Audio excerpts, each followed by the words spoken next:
Hello everyone. I hope आप सभी लोग अच्छे होंगे। मैं पवन कुमार यादव, मेरे यूट्यूब चैनल पवन एजुकेशन अड्डा में आप सभी का स्वागत है। आज अभी तक के मेरे 3 लेक्चर यूट्यूब में अपलोड हो चुके हैं, जिनमें सेल्स के बारे में मैंने इन्फॉर्मेशन दी है। आज हम टिश्यू के बारे में पढ़ेंगे बस। बट उससे पहले आज 1 दिसंबर है, जैसा कि आज आप लोग जानते हैं कि वर्ल्ड एड्स डे होता है 1 दिसंबर को। इसलिए बेसिक इन्फॉर्मेशन अवेयरनेस के लिए आपको एड्स के बारे में थोड़ी इन्फॉर्मेशन देते हैं, उसके बाद हम टिश्यू के बारे में पढ़ेंगे। चलिए आइए देखते हैं ये एड्स क्या होता है। एड्स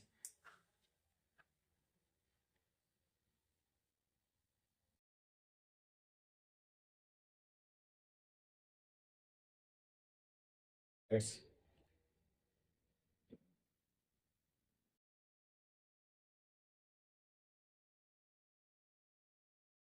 क्या है?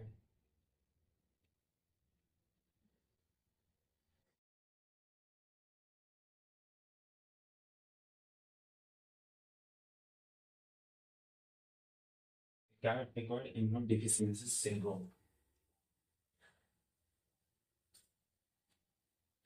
फुल फॉर्म होता है इसका एक्वायर्ड इम्यूनो डिफिशियंसी सिंड्रोम। ये किस वायरस के कारण फैलता है? ये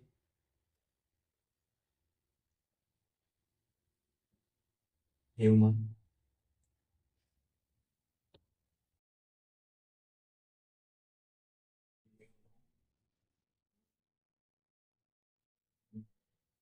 डिफिशियंसी,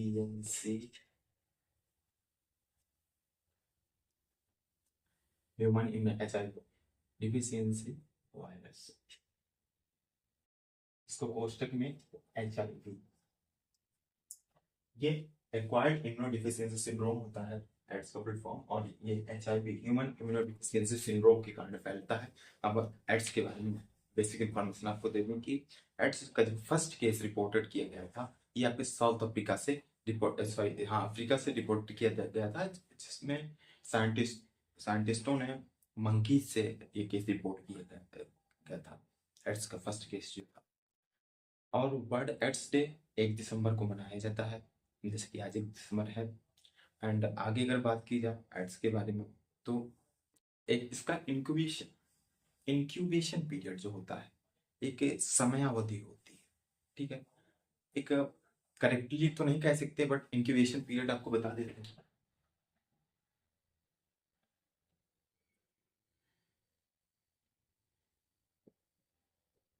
इंक्यूबेशन पीरियड की अगर बात की जाए, तो ये 3 मंथ,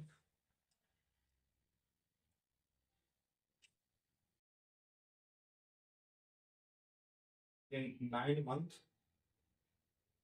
टू 20 ईयर्स, या 10 ईयर्स भी बोल सकते हैं। 10 ईयर्स क्या, 20 ईयर्स में 10 तो आ ही जाएगा, कॉमन बात है। तो 9 मंथ टू 20 ईयर्स इसका इंक्यूबेशन पीरियड होता है। देखिए, ये जो सिंड्रोम होता है ना एड्स, बहुत खतरनाक होता है। ठीक है, एक बार अगर अपन इससे इन्फेक्टेड हो गए तो बचना मुश्किल है। ठीक है, इसलिए बोलते हैं prevention is better than cure. Prevention बहुत जरूरी है। ठीक है। ठीक है, तो एड्स के बारे में बात कर रहे थे। ये जो कि 9 मंथ इसका इंक्यूबेशन पीरियड जो होता है, 9 मंथ टू 20 मंथ, और 20 ईयर्स से, या 10 ईयर्स भी हो सकता है इंक्यूबेशन पीरियड। आगे अगर एड्स की बात की जाए, तो एड्स की बात अगर आगे करते हैं,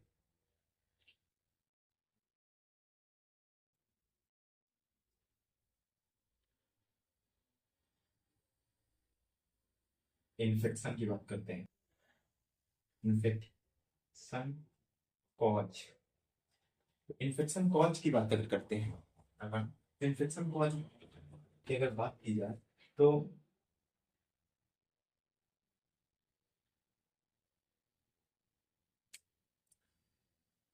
sex with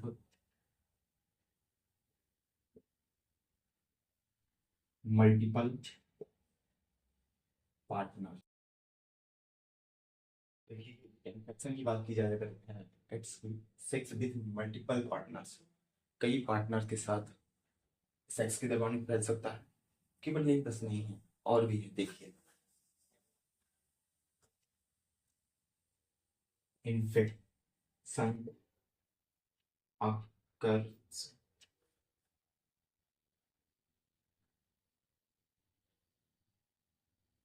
to syringe,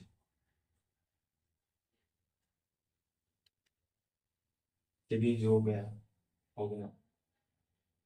needle हो गया आपकी, एंड syringe हो गया, needles हो गया, इन्फेक्टेड,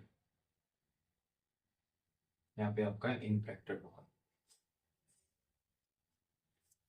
इन्फेक्शन अगर इन्फेक्टेड syringe needles, ठीक है। देखिए, इसके बारे में अगर और बताया जाए आपको, तो अब ड्यूरिंग, अपन जैसे सेक्स के दौरान अपन को क्या करना चाहिए, सेक्स के दौरान अपन को कंडोम्स यूज करना चाहिए, मेल और फीमेल्स को दोनों कंडोम्स आते हैं, दोनों यूज कर सकते हैं, ठीक है। एंड सिरिंज की बात हो गई, जैसे कोई इन्फेक्टेड पर्सन है, तो उसको मान लीजिए वो एड्स से इन्फेक्टेड पर्सन है, ठीक है, उसकी सिरिंज डॉक्टर ने, मान लीजिए डॉक्टर ने उसी की सिरिंज आपके लगा दी, तो उससे आपको इन्फेक्शन फैल सकता है, ठीक है। कैसे नहीं फैलते इन्फेक्शन, इन्फेक्शन नहीं फैलता, कैसे नहीं फैलता, अगर बात की जाए तो किसिंग एंड, इससे इन्फेक्शन नहीं फैलता, ठीक है, इससे इन्फेक्शन नहीं फैलता है। और जो एड्स का पेशेंट होता है, उससे हमें अच्छे से बिहेव करना चाहिए, उससे लापरवाही से बर्ताव ना करें, ठीक है। एंड उसका जो HIV वायरस होता है, ये क्या करता है, ये फर्स्ट अपनी जो क्या, हाँ, WBC जो व्हाइट ब्लड कर्पल्स होती हैं, RBC रेड ब्लड कर्पल्स होती हैं, सेल्स बोल सकते हैं, कॉर्पल्स बोल सकते हैं, तो जो WBC जो हमारी प्रतिरक्षा होती है, सेल्स होती हैं, उनमें सीधे ये WBC के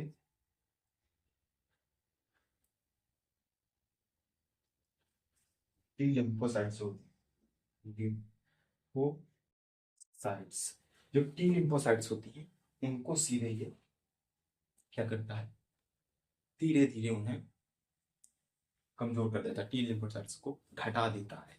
इससे क्या है कि हमारा जो शरीर है वो नहीं लड़ पाता है और बीमारियों से, इससे बहुत सारी बीमारी हमारे शरीर में हो जाती है और हम बीमार हो जाते हैं, एंड इसके बाद हमारी डेड हो जाती है। इसलिए आप जितना हो सके तो इन सब चीज़ों से दूर रखिए। जैसे आप बाल बनवाने जाते हैं, तो कोशिश करिए कि जो आपके बाल बना रहा है, जो नाई होता है, तो उससे कोशिश करिए कि वो जो छुरा होता है, तो ब्लेड जो होती है वो, जैसे किसी उसने बनाया, तो आफ्टर उससे चेंज करवा ले, हमारी इसमें बहस हो जाएगी तो चल जाएगा, बट जिंदगी बहुत इंपॉर्टेंट है, इसलिए उसे जितना ज़्यादा हो सके तो उसे बोल के कि आप चेंज कर दो, नहीं हम नहीं बनवाएंगे, ठीक है ना। इससे आपका, इससे भी बचाव हो सकता है। चलिए आगे बढ़ते हैं। तो आज की इंफॉर्मेशन इतनी ही एड्स के बारे में, आगे बढ़ते हैं, अपना टॉपिक है टिश्यू, ठीक है। चलिए,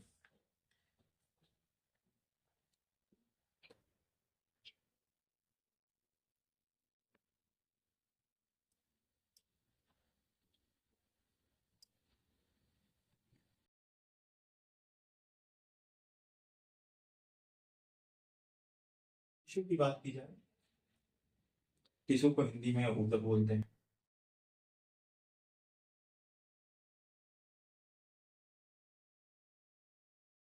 डेफिनेशन पहले बात करते हैं, तो डेफिनेशन बात करते हैं अगर,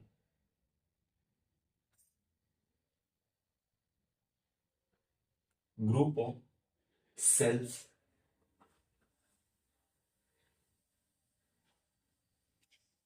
on organism called tissue. Tissue की बात की जाए तो ग्रुप ऑफ सेल्स, कोशिकाओं का समूह, group of cells in on organism, organism के कोशिकाओं का समूह ऑर्गेनिज्म में टिश्यू कहलाता है, ऊतक कहलाता है। ग्रुप ऑफ सेल, एक ग्रुप में सेल्स होती हैं उसे टिश्यू कहते हैं। ठीक है, आगे बात करते हैं टिश्यू की बात। आगे टिश्यू के डिवाइडेशन की बात करते हैं। तो आपका पहले मस्कुलर टिश्यू हो गया,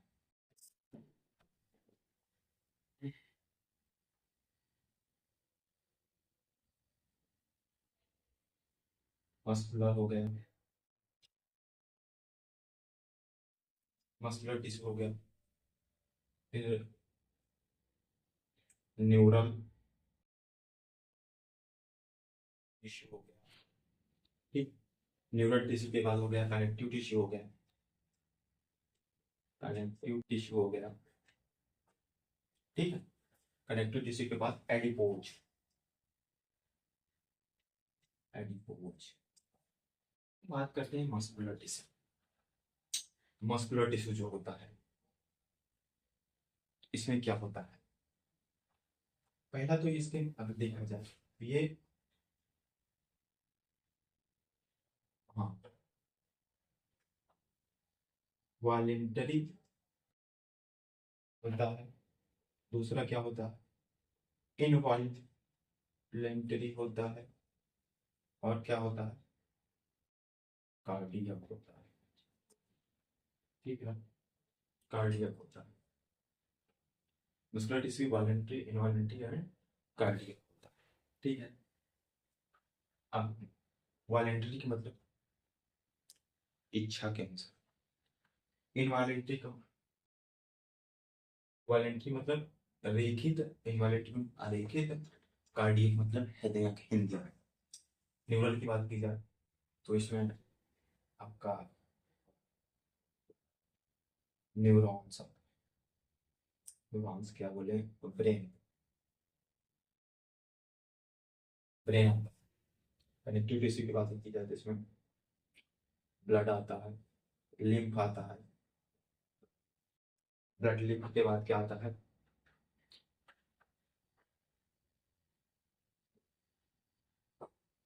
कार्टिलेज आता है, बोन आता है। ब्लड आ गया, लिम्फ आ गया, कार्टिलेज आ गया, बोन आ गया।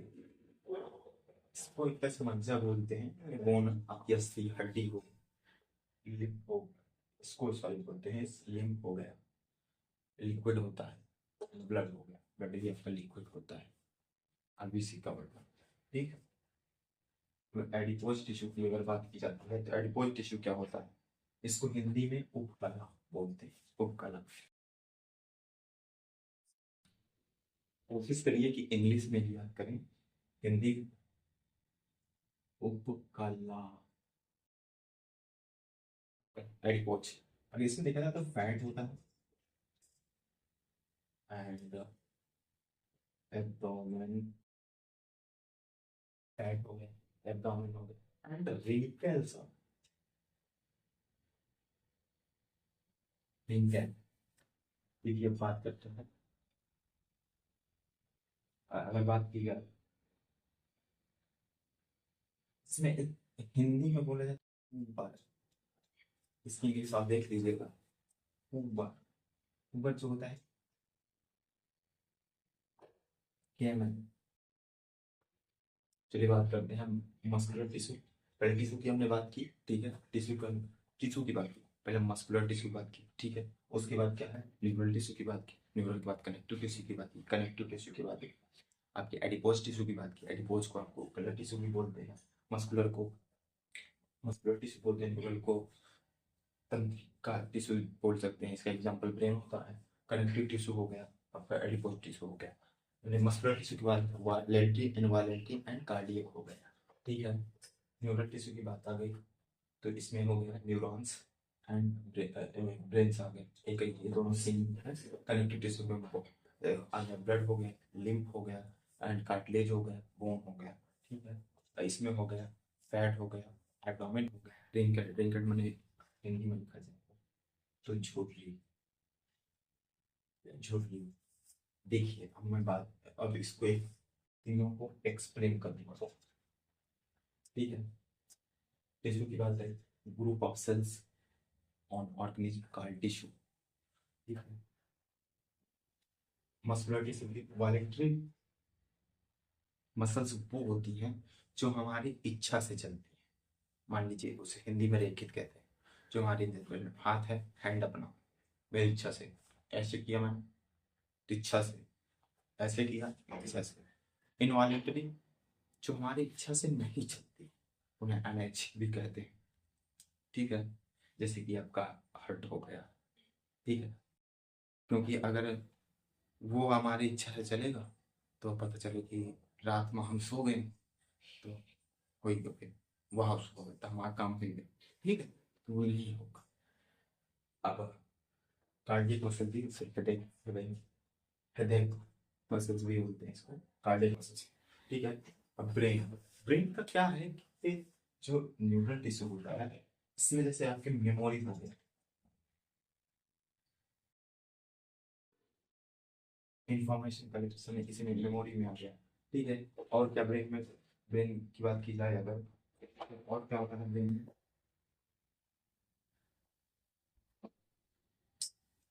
एक्साइटमेंट आ गई, तेजना आ गई, ये सब चीजें ब्रेन करता है। एंड एक तरह से कंट्रोल का काम ब्रेन करता है। इसमें क्या है आपका, रन हो गया, चलना हो गया, वो हो गया आपका, ये सब एग्जाम्पल इसके आते हैं। और इसमें और देखा जाए अगर तो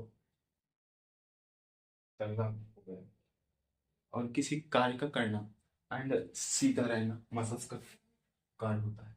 एंड इसके बाद अगर बात आई, इस पे तो मेमोरी, एक्साइटमेंट, ये सब आ गया। ब्लड की बात करें, ब्लड एक कनेक्टिव टिश्यू है, जैसा कि आपको इन्फॉर्मेशन होगी, वो कनेक्टिव टिश्यू है, लिक्विड कनेक्टिव टिश्यू है। ठीक है। लिम्फ की बात की जाए, कार्टिलेजेस बात की जाए, बोन की, बोन, बोन भी एक तरह से कनेक्ट करके रखता है। बोन एक तरह से स्ट्रक्चर प्रोवाइड करता है बॉडी को। ठीक है। कार्टिलेजेंस की बात की जाए, हम्म, अब जैसे इसमें एडिपोज की बात की जाए, एडिपोज फैट की बात आई, देख लो मान लीजिए एडिपोज जो वैसा होता है, इसमें फैट की बात की जाए तो मान लीजिए जिसको, जैसे अब ठंडी का सीजन चल रहा है, अब जो मोटा आदमी है उसको कम कम ठंडी लगेगी, फैट का डिपोजिशन उसमें ज्यादा होगा, इसलिए उसको कम सर्दी लगेगी। और जो पतला होगा, जैसे मेरे जैसे पतला जो कोई होगा, उसको उसको ज्यादा ठंडी लगेगी तो वो ज्यादा स्वेटर पहनेगा। ठीक है, कब कब आएगा ज्यादा। एंड जो मोटा आदमी उसको कम लगी। हाँ, देखो इसमें एक बात हो, फैट का डिपोजिशन फीमेल्स में ज्यादा होता है, इसलिए कंपेरिजन टू मेल उनको कम सर्दी लगती है। पता चले किसी शादी में गई है और females, males husband plus wife, तो पता चले कि वो खाना खा रही है तो खा ही रही है 1 बजे। अब खूब सर्दी है, 1 दिसंबर की सर्दी चल रही है, खाना खा रही है तो खा रही है, पता चला वो वहां कब कब आ रहा है कि चलो, तो नहीं, क्यों, उनको में क्या है कि फैट का डिपोजिशन थोड़ी ज्यादा होता है कंपेरिजन टू मेल, इसलिए उनको सर्दी कम लगती है। ठीक है। एब्डोमेन, एब्डोमेन फैट डिपोजिशन ज्यादा होता है, मेरा तो नहीं है, बट एब्डोमेन में फैट डिपोजिशन ज्यादा है, इसलिए वो पेट निकला रहता है। ठीक है। और बात की जाए अगर रिंकल्ड, हाँ, रिंकल्ड की बात आई अगर एडिपोज टिश्यू में, तो रिंकल्ड की अगर बात आती है तो रिंकल्ड जो होता है, जब आप ओल्ड होने लगते हैं तो आपके बॉडी में जो फैट का डिपोजिशन होता है धीरे धीरे कम होने लगता है, तो इससे क्या होती है कि झुर्रियाँ पड़ जाती है बॉडी में, इसलिए रिंकल्ड। ठीक है। अब अभी एक यहाँ पे मैंने कुबर लिखा, इंग्लिश वर्ड आप लोग सर्च करिएगा, कुबर कैमल ऊँट होता है, तो उसका यहाँ पे कुबर निकला होता है, तो वो जो कुबर निकला होता है, तो उसमें क्या होता है कि उसमें कुबर जो होता है उसमें बोलते हैं कि पानी भरा है, बट नो, उसमें वाटर नहीं होता, ये रॉन्ग है। उसमें फैट डिपोजिशन होता है, उसके गोबर में जो भी होता है कैमल्स के फैट डिपोजिशन होता है। ठीक है, तो हमने आज पढ़ा मस्कुलर टिश्यू, न्यूरल टिश्यू और connective tissue, adipose tissue. Muscular tissue की बात करें तो वॉलंटरी इनवॉलंटरी कार्डियक, इसमें चलना दौड़ना ये सब आ गया। इसमें न्यूरॉन्स की बात की तो ब्रेन आ गया, इसमें मेमोरी और ये सब आ गया, सेगमेंट वगैरह आ गया। ठीक है, कनेक्टिव टिश्यू की बात की ब्लड लिम्फ और कार्टिलेजेस और बोन आ गया। और एडिपोज की बात की तो फैट एब्डोमेन एंड रिंकल्स और टूबर कैमल में आ गया। ठीक है, आज के लिए इतना ही, मिलते हैं नेक्स्ट वीडियो में। Thank you so much. But एक बात, आप लोग मेरे चैनल को ज़्यादा से ज़्यादा सब्सक्राइब करिए, होम एजुकेशन अड्डा को। उसमें सब्सक्राइबर नहीं बढ़ रहे हैं, ज़्यादा से ज़्यादा सपोर्ट करिए एंड लाइक करिए, कमेंट कीजिए। थैंक यू सो मच, मिलते हैं नेक्स्ट वीडियो में।